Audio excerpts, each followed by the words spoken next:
Hey everybody, this week's episode of the R&R&R show is brought to you by Arcane Wonders and their new game Dice Manor, which came out earlier in the year to pretty high praise from folks like the Dice Tower who put it on their essentials list, and I thought it was a very, very sharp game, all about trying to make the most palatial manor you can by rolling lots of dice.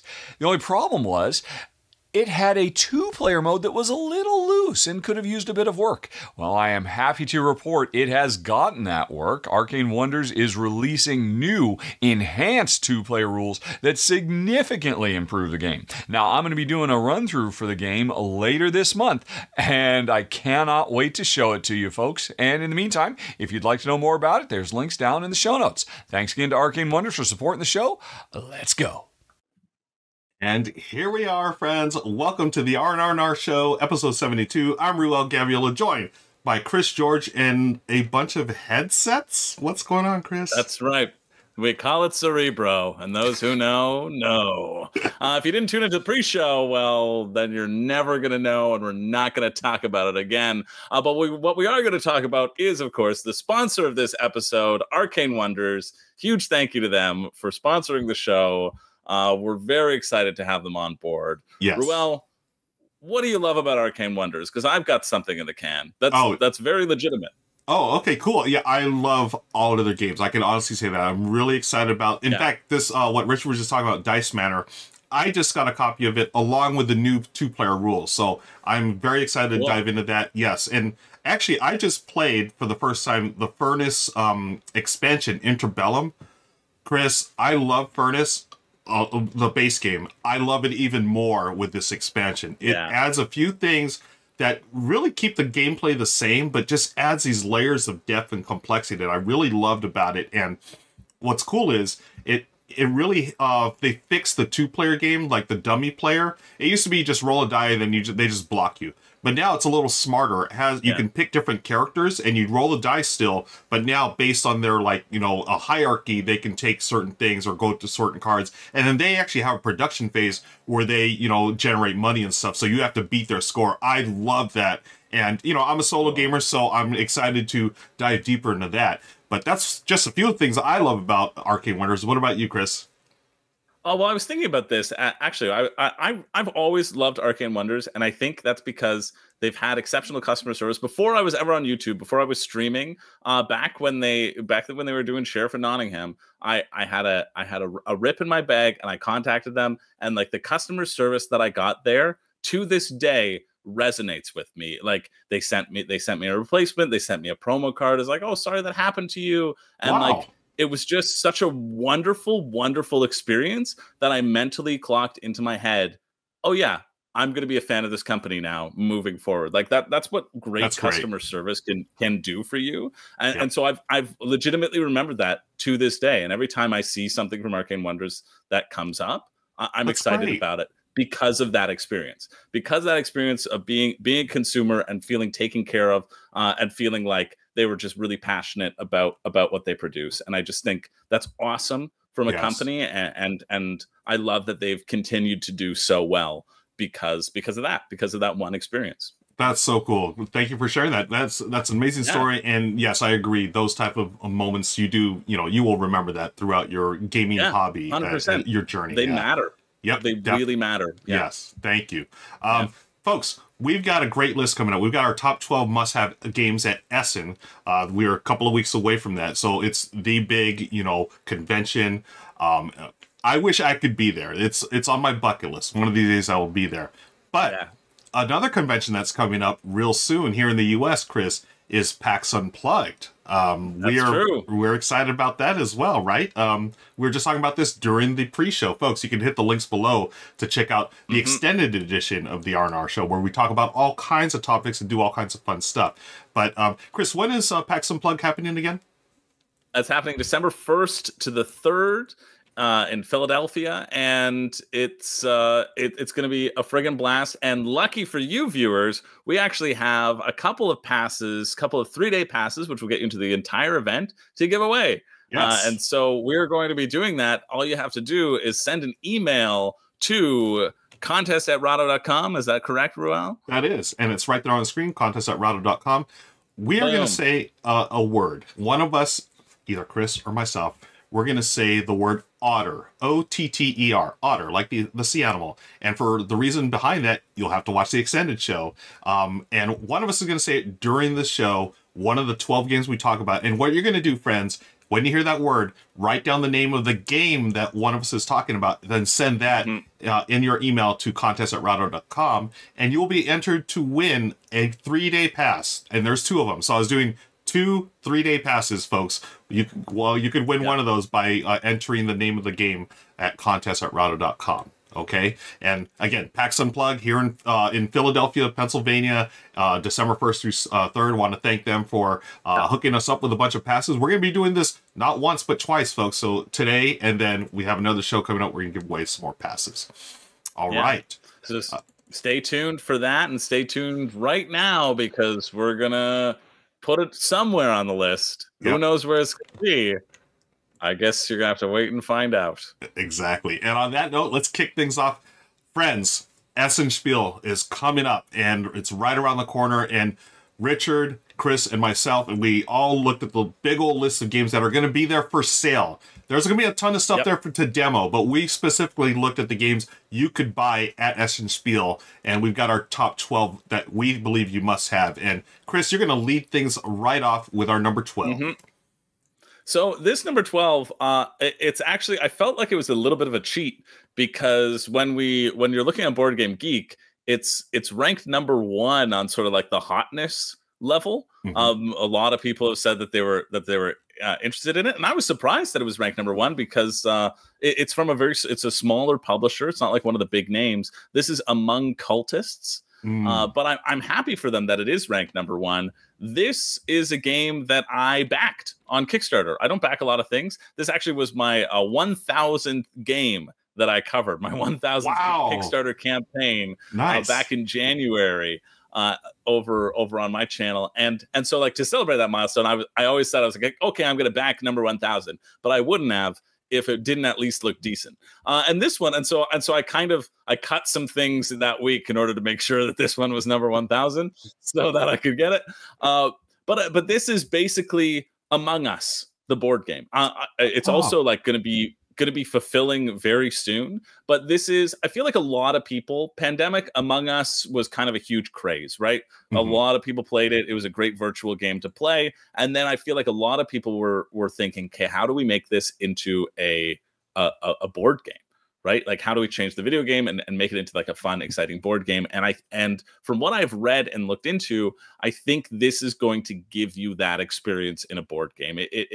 It feels well thought out. It doesn't feel like belabored. It feels like it kind of does its own thing as well, but it'll remain true to that core of some people are the imposters, and you're going to run around. You're going to have to do things in various rooms and not get caught with each other. And you can like slip cards into the different locations, and then that's how you can figure out if you've been murdered, if I'm remembering correctly. And so it seems like it'll really capture the spirit of Among Us in that sort of social deduction realm. And so I was excited to hear that it was delivering so quickly from their Kickstarter in January. Like, that's a really quick turnaround time, less than a year in Kickstarter. And I think they were pushing for Essen. And so I think that's why they had that quick turnaround time, is so that they can have this big launch at Essen. And so when I saw it on the list, it was the first thing that I saw, and I said, well, it feels like a bit of a cheat, but I want to put it on my list because I'm actually getting this.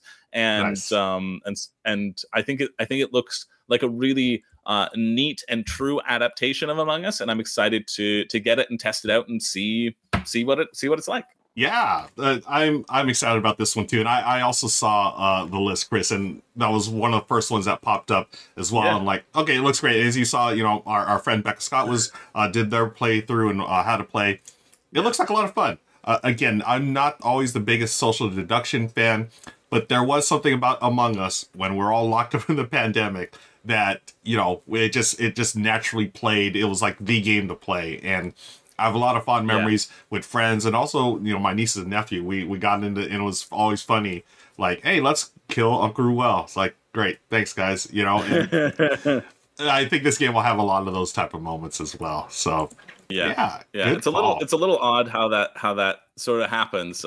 It gets odder and odder, but when they they team up on someone. Yeah. ODDER, of course, as I'm saying it. But I'm excited to see how it shakes out. Becca Scott, I think, also did the night phase. I think they have an app, and there's like a close your eyes, open your eyes. So I think she voiced that as well. Oh, okay, cool. When I was checking on Kickstarter recently, that's like their first image, basically. Got it. Okay, cool. Yeah. Otter, AODDER, folks. Let's move on to our number 11. This one's my choice for games that we must have at Essen. And this one I'm excited about for a couple of reasons. Number one, I'm a big fan of any game that uses like art as its theme. That's really tied into things that Michelle and I really enjoy. We've always enjoyed these type of games. And number 11 is a game called Art Society. This one here, we don't have anything from Mighty Boards yet. But it's from a first-time designer named Mitch Wallace. And what it is, Chris, is you are collecting art. And what you're doing is bidding on the art pieces here. And, we talked about this actually in the pre-show. Folks, be sure to hit that link below to check out the extended edition. What you're doing is taking the art and you're going to eventually place it in front of you. And these are tiles. So it's got tile lane, Chris. And you know how much I love tile lane. And I do. Yeah. And, I mean, look at this art. It's perfect. And, you're bidding. You're hoping you have the right pieces of art to go to the right places, score the most victory points. I was hoping there was a video. I don't see any videos here that we're able to use. But regardless, Mighty Boards, they've done a lot of great things. They did a really wonderful tile lane game called Hamlet. Was it Hamlet? Yeah, Hamlet.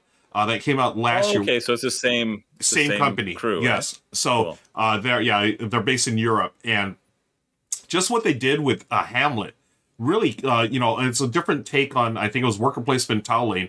I'm hoping that they've done something really unique here as well as far as bidding and tile lane. And that's why I'm excited about this. It's coming to retail in November, but it will be available at Essen, according to BGG. So this is one I'm excited about. Art Society, excuse me, by Mitch Wallace, not Martin Wallace. Mitch Wallace, published by Mighty Boards. I mean, I love tile layers. I mean, I saw a bunch of them on the list. I tried not to put all the tile layers on that list, Chris, but I had to have at least this one, Art Society, coming soon from Mighty Boards.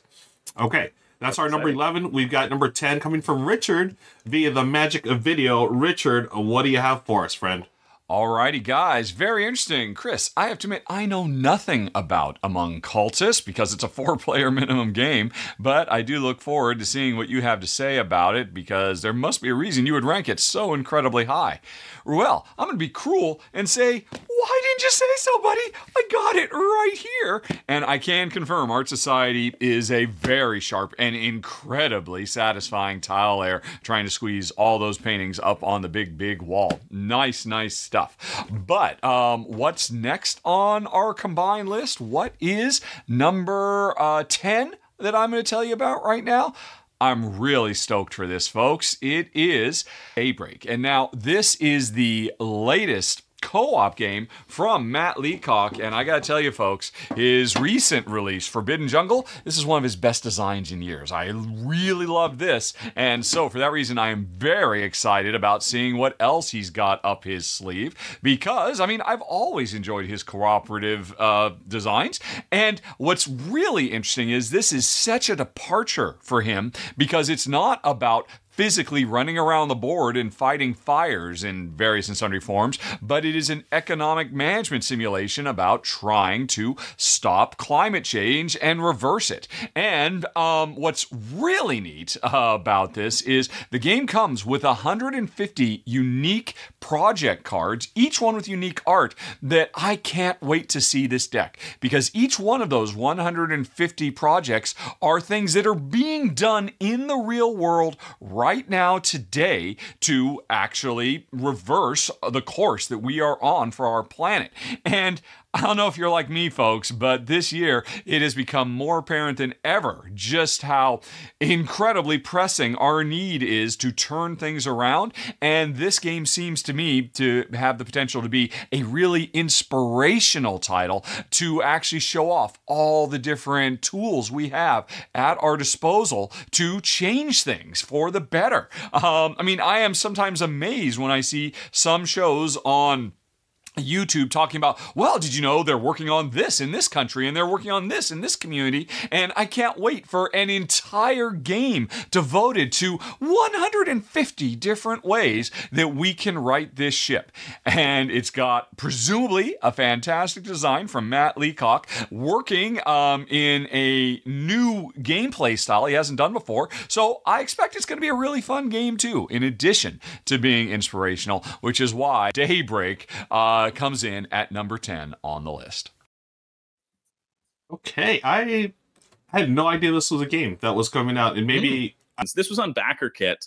Okay, I think this year. I feel like I covered it recently, and I read through the rule book, and I thought it looked really solid. I thought it looked like another really solid co-op design. I like all of the card play. If I'm remembering correctly, I'm a bit hazy on it, but the card play, you're getting all those different symbols that you saw being pulled up. And so it's kind of like chaining those things together in order to have those effects on the board, right? Right. But I think they stick around, and I think that was exciting. Honestly, my memory of it is fuzzy, and I have to go refresh myself on the rules. Yeah. But I remember the feeling of looking through it. And I know it was close to like pick of the week status if it wasn't that. Yeah. For it looks solid. It really does look solid. And I think like when it comes from Matt Leacock, and it's co-op, you're just like, okay, it's gonna be solid. And I don't think it will disappoint either. So right. Yeah. I think it's a solid pick. Yeah. And that's for the reasons you talked about, and also Richard. It's Matt Leacock. It's cooperative. I've got to take a look at it at the very least. So definitely interested in that. Let's move on to our next game. Chris, back to you for our number 9. Yeah. So this one, I mean, it also feels like kind of a cheat because I think it came out at Gen Con, but we're just talking about games that you can buy at Essen, and you can definitely buy this. It's an expansion for a game that I want to add to my collection. I've played it. This is Revive. Call of the Abyss. I thought it was either Call to the Abyss or Call of the Abyss, but it's Call of the Abyss.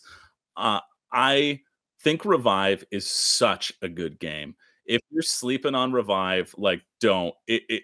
I wanted to include this on the list just to be able to talk about how good I think about Revive. I played Revive at Breakout, which is a small convention in Toronto. It was around March, so it was like right after Dice Tower West. I played it for the first time with my friend Billy, and it was just so friggin' fun. There's so much going on. It's an engine builder, but you can access, like with multi-use cards, you can access either the top of the card or the bottom of the card, and wherever you put it on your board, you use that ability. But you can also upgrade those spots on your board so that whenever you put in a specific color into that type, you get a bonus. And then you're going out on this main map that you have to explore. It starts out super small, and then you're flipping tiles over and you get a bonus every time you explore. And then you want to set down like choke points in specific spots, and then you've got an incredible tech tree as well that you're going up on 3 different sort of tech tracks, and every time you go up you're unlocking like a little disc,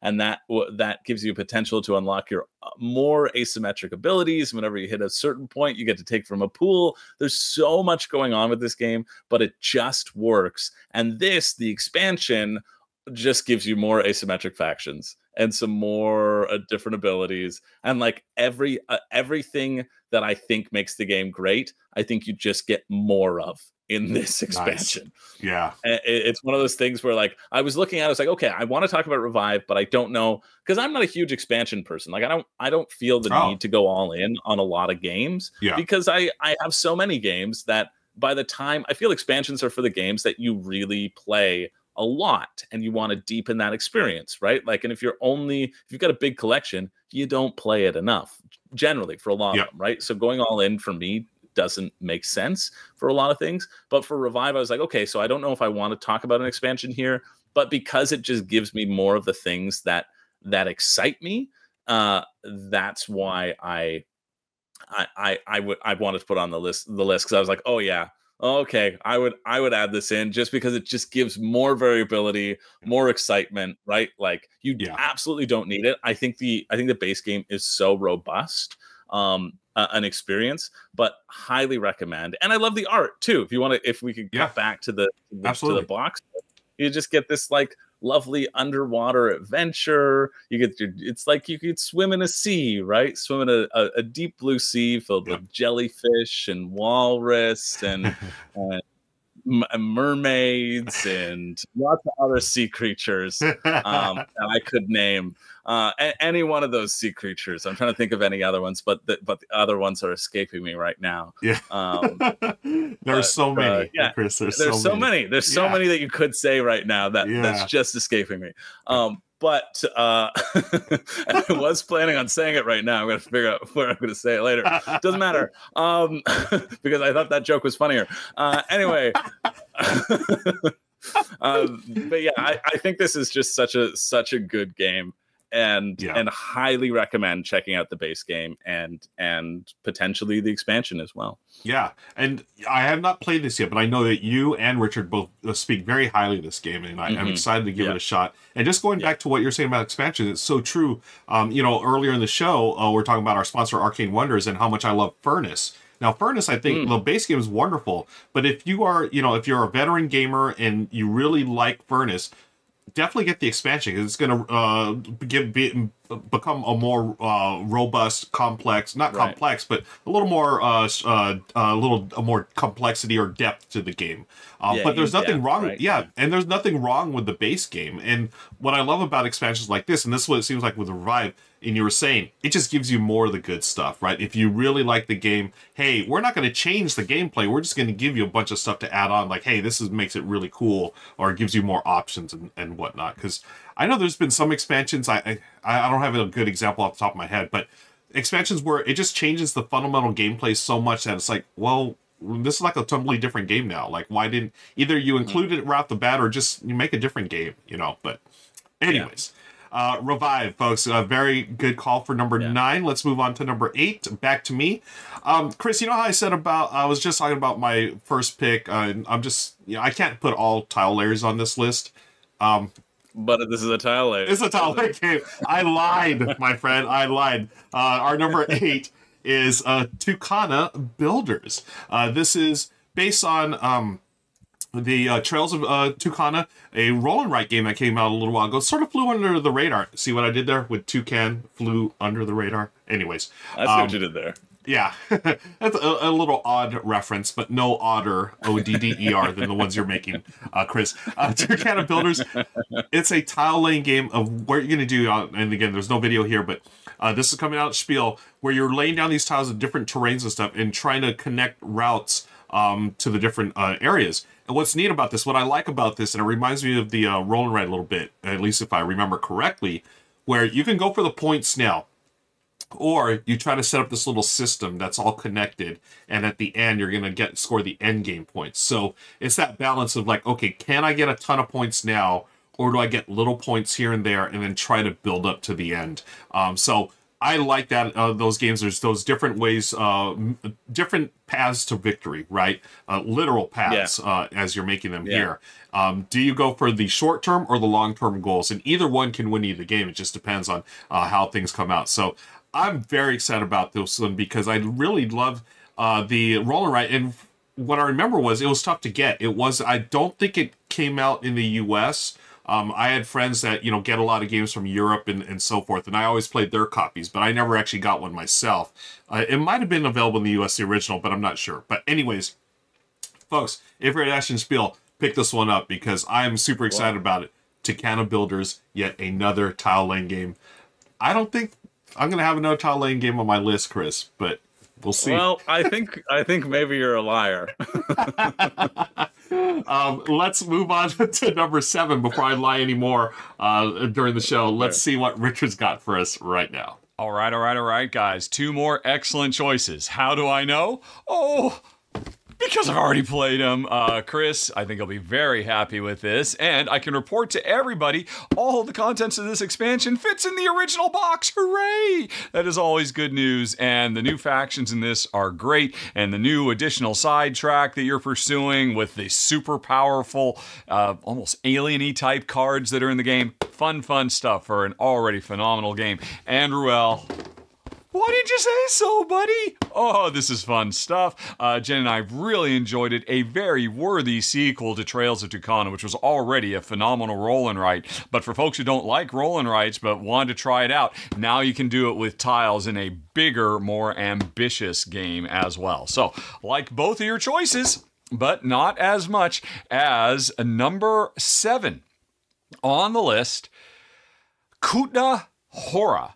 Kutna Hora from Czech Games Edition. I am very excited about this one because it's not that often these days that CGE puts out a big, heavy, super crunchy Euro, but that's what this one promises to be, and I cannot wait to play it. It's all about mining silver in Kutna Hora, I suppose, but the thing that really makes it stand out is, well, there's a few things.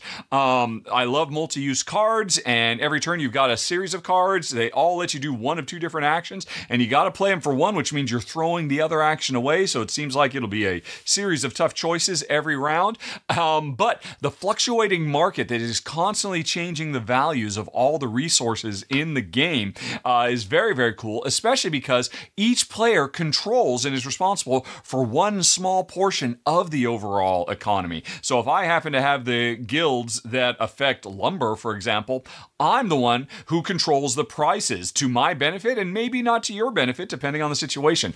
Plus, I'm not quite sure how they work, but the game comes with these very, very cool, they're literally called cardboard computers. Look like little cardboard abacuses that are used to keep track of the changing state of the economy, which seems like, because of this, the game is probably going to have a slightly more rich and robust economic simulation. And if all that weren't enough, folks, the thing that really elevates this is, I talked about my last entry, a game all about trying to change the course of humanity by showing all these cool projects. This is another cool project because the cool components that represent everything are not just simple wooden cubes, are not just simple plastic stuff, but are produced in a new way that takes wood waste that would normally be tossed away, I guess like wood pulp dust or whatever, and compresses it and molds it into custom miniature style pieces. So we can have neat, detailed components for the game without having to do more petroleum products and using stuff that would normally be cast off waste. And it's so awesome that CGE has offered to the entire industry the keys to the kingdom so that everybody can start producing their neat custom molded components in this way using wood. I want to touch these things. I want to feel these things. And I want to see the rest of the industry pick up this practice because we've all got to do our part. And it certainly seems like Kutna Hora is doing that. And that's why it comes in at number 7 on the list. Yeah, I saw this on the list, and I immediately knew this had to be on Richard's list. And the funny thing is, Chris, I keep thinking he's played all the games we were put on this list already. What's going on here? Richard's got all the access apparently. He's got his time travel superpower going. That's what exactly. He's already gone to Essen and picked them all up. He's just been keeping it from us. Yeah, but at least it's good to know that he's It's good to know that he's played the ones we recommended and he's already given the seal of approval, so to say. So that's well, it's because we recommended that he time traveled, grabbed them, came, played them, and then was able to talk about them. Oh, that's time travel. That's a secret. The superpowers, folks. So now we're to the top 5, Chris, and these are the good. I mean, they're all good. Top 6. Sorry, yes, we're going to kick things off with our number 6. Yeah. I just think it's also, just before we do, I think it's so cool about CGE's new molding process. Oh yeah, I think that, like, with the new stuff. I also know that, like, Burnt Island, when they did Endeavor, the new Endeavor Age of Sail, or Deep Sea, that was the one. They had their inserts were like made out of sugar substance, right? Like, not as much plastic, and still like formed cool inserts. And I just love to see when companies do that sort of innovation and, like, care about our planet and make sure that all the toucans and the walruses and any other creatures out there could all be, the creatures, safe and sound. All the creatures. Yes. But yeah, let's move on to my number 6. Our number 6 that doesn't take place on Earth. In fact, it takes place in space, and this is something that's delivering to backers right now. And I'm jealous that they're getting it, and I'm glad I didn't back, but I wanted to back, and that's Voidfall by Mind Clash. Voidfall looks so good. I know it looks so good. I know the deluxe looks so good. I know the retail looks so good. I know it's fantastic, and I love that it's finally arriving. And so I wanted to put it on this list because I know it is being delivered to backers. I've got a bunch of people on my own Discord who are showing their Voidfall games and starting to get it to the table. And it's one that I just think it looks so cool. It's 4X. With a Mind Clash twist, which means it's crunchy, crunchy, crunchy. And anything I've heard about this game is that it's very complicated, and that makes me excited. People going into a Mind Clash game and then finding out it's very complicated, like, shows you the level of complexity that exists in this game. But it's something that I absolutely want to try and play and get to the table. I'm a big fan of Mind Clash, and I've played only a few of their games, but, like, Anachrony, I love Anachrony to bits. Septima, which is coming out really soon, I played a demo of that at Origins like a little while ago. Super good. Voidfall, they just produce great quality stuff, and stuff that, like, really hits with me as a kind of an odd gamer in terms of the amount of complexity that I get. But it would be even odder for me not to include this on my list, and so that's why Voidfall is our number 6. Yeah, a really great choice. Another game that I saw on the list, and I actually didn't include it on mine. Everything. It looks awesome, and it just, the complexity level. I was like, wow, if they're saying it's complex for a Mind Clash game, I was like, oh my gosh, this may be something that is beyond, because I love Tricarion, Chris. I think that game is just brilliant, and I never thought I would be into, like, these, was it 18th or 19th century magician society, but then it was around that time that I watched, what were the movie? There's 2 movies, The Illusionist, The Prestige. and The Prestige. And I just remember The Prestige, like, this is The Prestige in a board game, and I thought it was so cool. But I remember every time I played that game, my brain literally hurt, Chris. I mean, it was like, wow, these are complex games, and I enjoyed it. But I was like, man, do I really want to get into a Voidfall? And I left it on my list, but just you talking about it and watching Shay's run through, I was like, I want to play this game. I really do. This looks so cool. Yeah, into it. Okay, so that was a great choice for number 6. Let's move on to our number 5. Back to me. And I've got a game that, hey, it is not a tile laying game. Not tile laying. Wow. It is not a tile laying game, but it is an art themed game. We had one earlier, and we're going to have another one right now. It's our number 5 game called The Art Project. Now, in this game, it's a cooperative game, and I was really interested in this one. Now, again, this is the BGG page. We don't have a video for this, but I was interested in this game because just the pedigree of the designer, Benoit Turpin, folks. If you don't recognize that game, he did this game called Welcome To, which is the original, one of the original flip and write games, and it was like one of the all-time classic roll and write games. Now I love it, and he's done other games as well recently, and anything that he's involved with, I'm immediately interested. And then of course we have our friend Vincent Dutray, artist extraordinaire. And what really interests me in this, Chris, is the publisher. So it's Lumberjack Studio, but you know who picked it up? I would not have expected this. The Op picked it up. So the Op is, isn't that interesting? They're mainly known for party-ish games. They have all like the Monopolies and Yahtzees and stuff like that. But I know, just sort of behind the scenes, I think they're trying to make a push for a little more strategic games, games that you know go beyond just hey, you know, let's play. And these are wonderful games. I love like Blank Slate, and I love those type of party games. But they're starting to put some games out there that have some meat on their bones, and I think this is the first one that they're doing that I'm really interested in.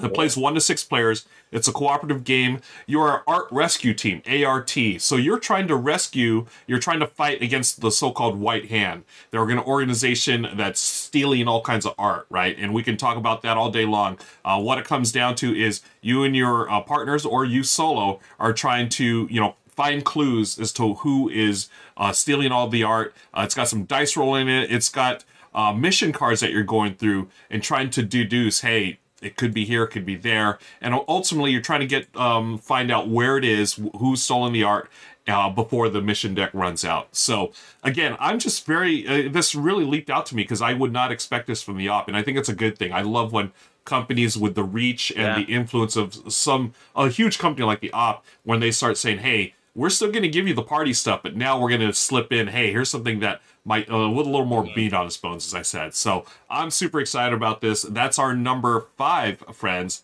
the Art Project. Not a tile layer. That's really... That's not a tile layer, but it does have the white hand. But you're cooperative, so it's like you're holding hands, right? Yes. At least you can hold hands together, like those creatures. You see memes of them. They're some sort of animal. They're always holding hands. I don't know what they are, but there's some of them. I think that's really cool. The op also does dice thrown too, don't they? Yeah. I think they have the rights to put dice thrown out into the world, which I think is awesome. Another great game. That's great. That's really exciting. Yeah, super excited for that. Okay, let's see what Richard's excited for at number 4. All right, guys, nice choices. Chris, Voidfall. I have not played it, but I did watch the run-through that Shay did for the channel when it was crowdfunding, and yeah, that looks fantastic. Honestly, I would have expected this to be on Ruel's list because of his deep abiding love of Twilight Imperium, but either way, I think that game is going to make a lot of people very happy, but man, you're willing to put out the big bucks for that. It's a pretty spendy title, but it looks like you get a lot in the box. And Ruel, why have I not played Art Project yet? I was hoping I'd be able to reach off screen and rub it in your face, but I would really like to check this out. If you've got a team up of the designers of Welcome To and After Us working together on a really, really cool theme like this, yeah, it makes a lot of sense.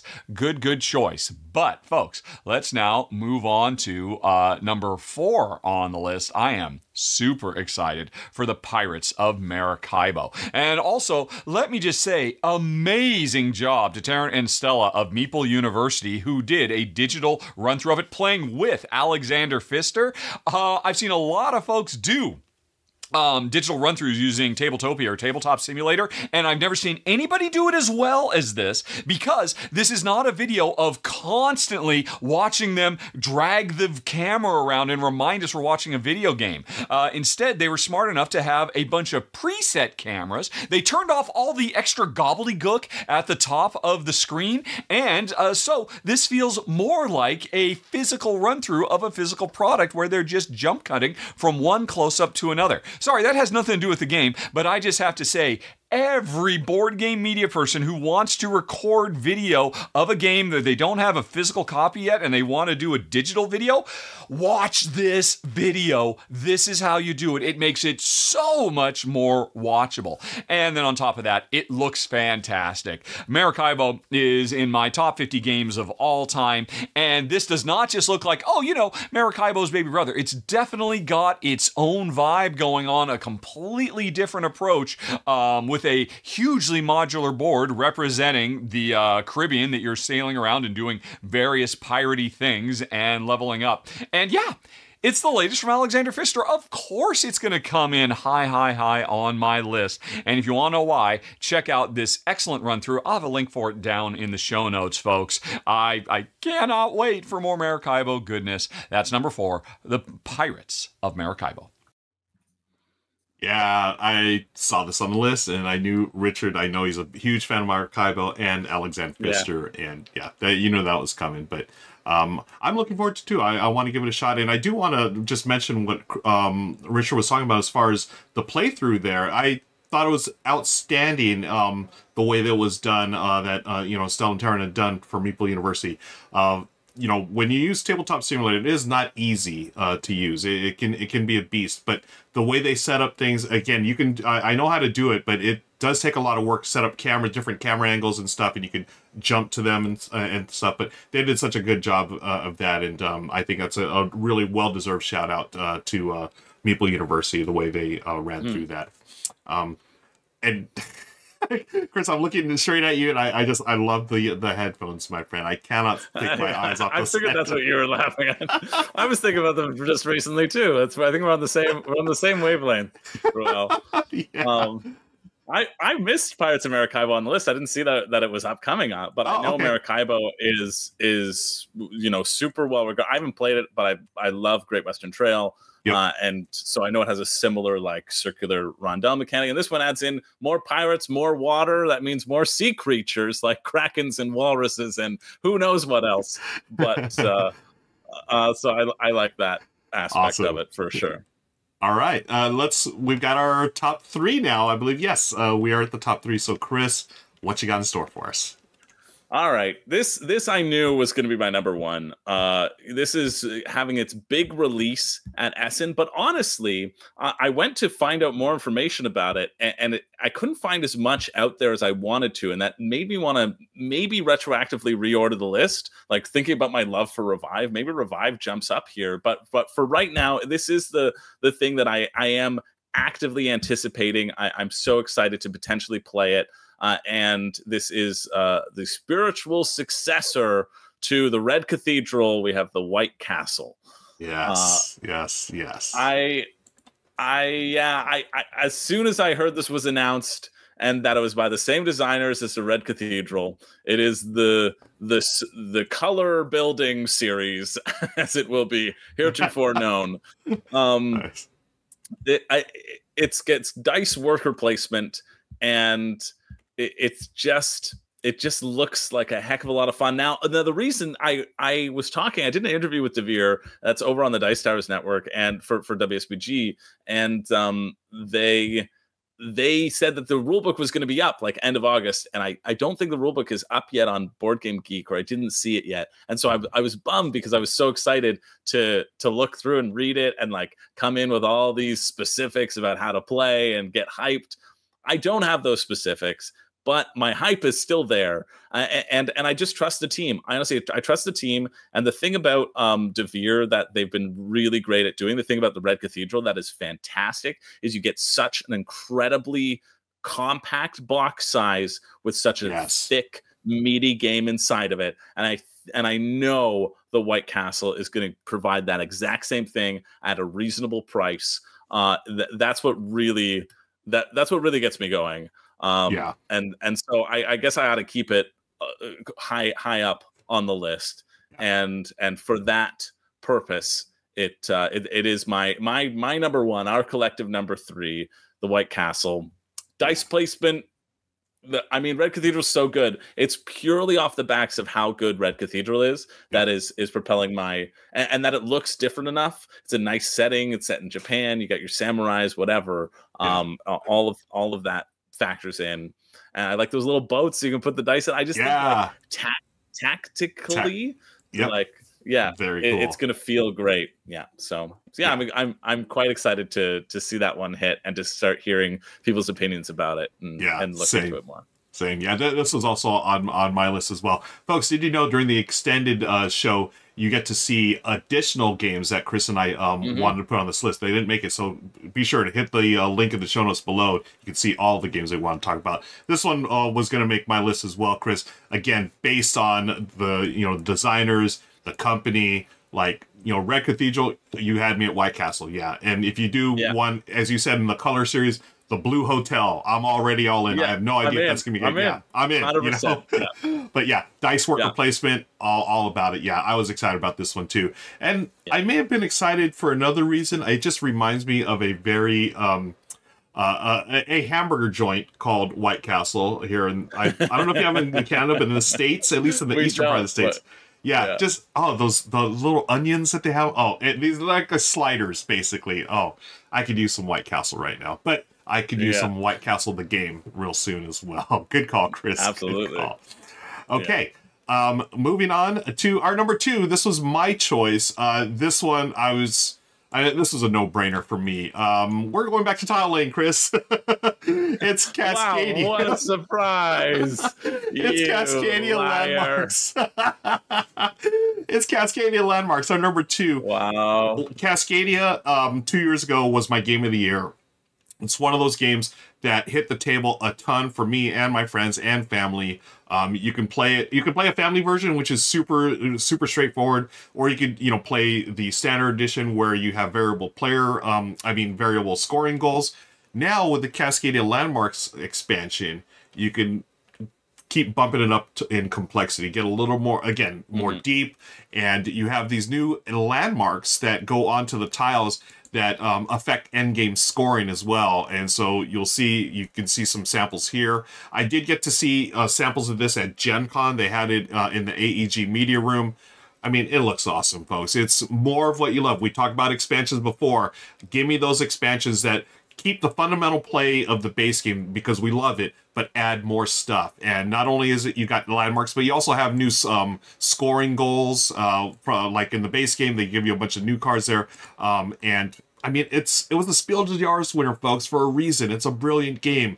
Randy Flynn and company, in my opinion, they can do no wrong. And the Flat Out and AEG, anytime they get together, Chris, to me, it's like Dre and Snoop. You know it's going to be a hit. It's like, yes, I just compared AEG and Flat Out games to Snoop Dogg and Dr. Dre, but I'm sticking with it. Oh, how about this? How about Robert Plant and Jimmy Page, Led Zeppelin? There it is. You get those two, peanut butter and, jelly. They go together so well. That's why it's our number 2, Cascadia Landmarks.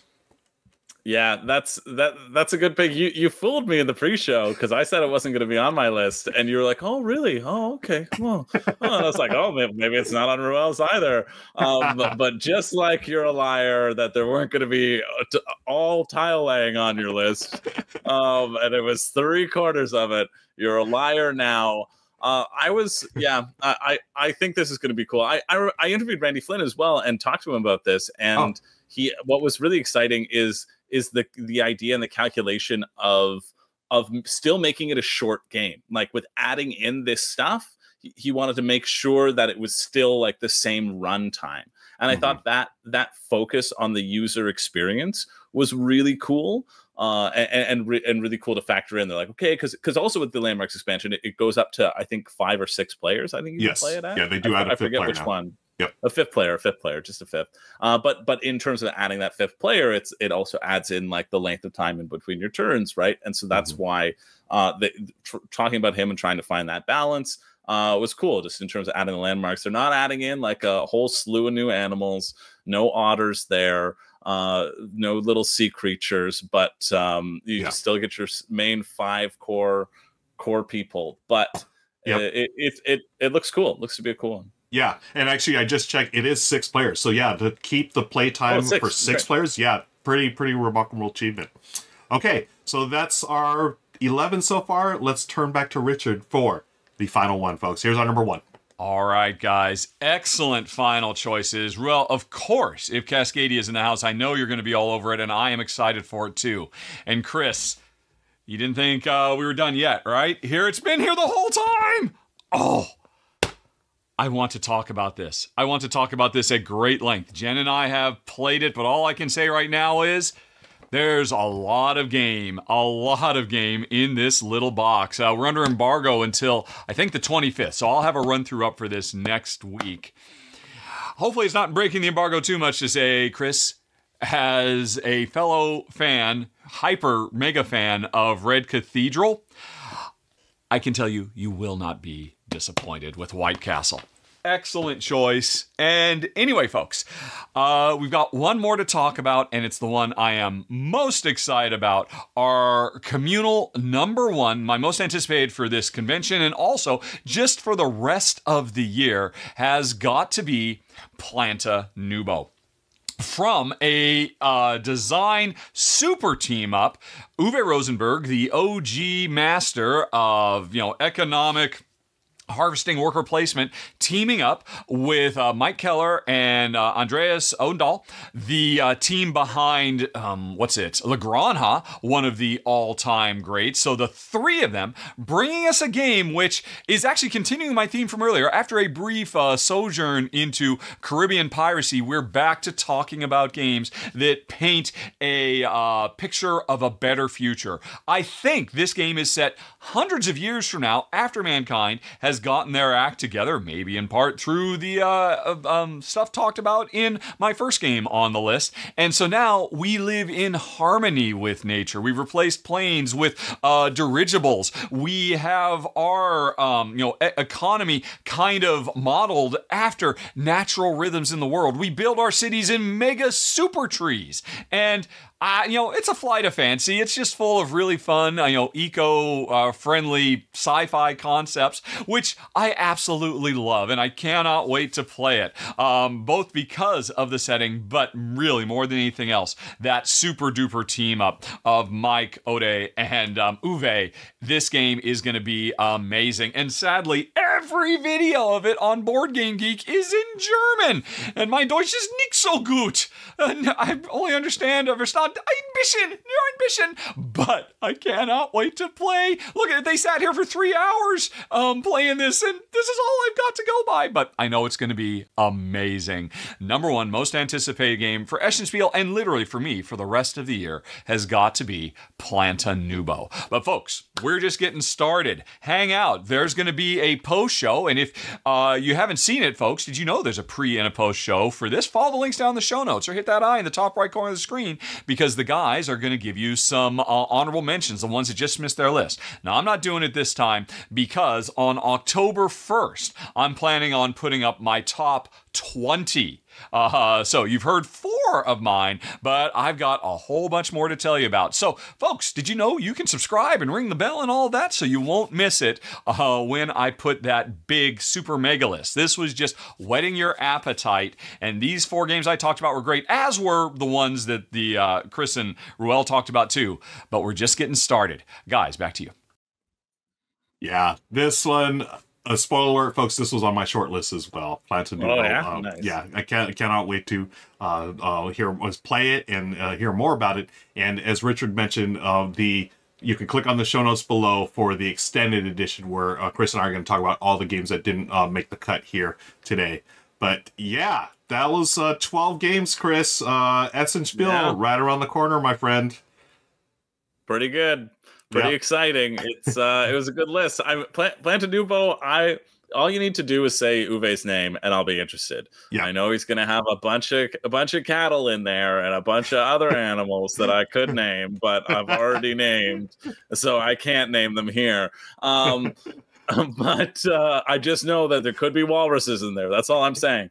But that's all it takes to get me interested, Yeah. And so I'm interested. Color me interested. Yeah. Same here. Blue Hotel me interested. Exactly. Folks, that's going to be it for today. But did you hear one of us say the magic word, otter, O-T-T-E-R, at some point in this show? Yes. If you did, friends, type in the name of the game, send it in an email to contest@rahdo.com, and you'll be entered to win a 3-day pass to PAX Unplugged, happening December 1st through 3rd in Philadelphia, Pennsylvania. Again, contest@rahdo.com.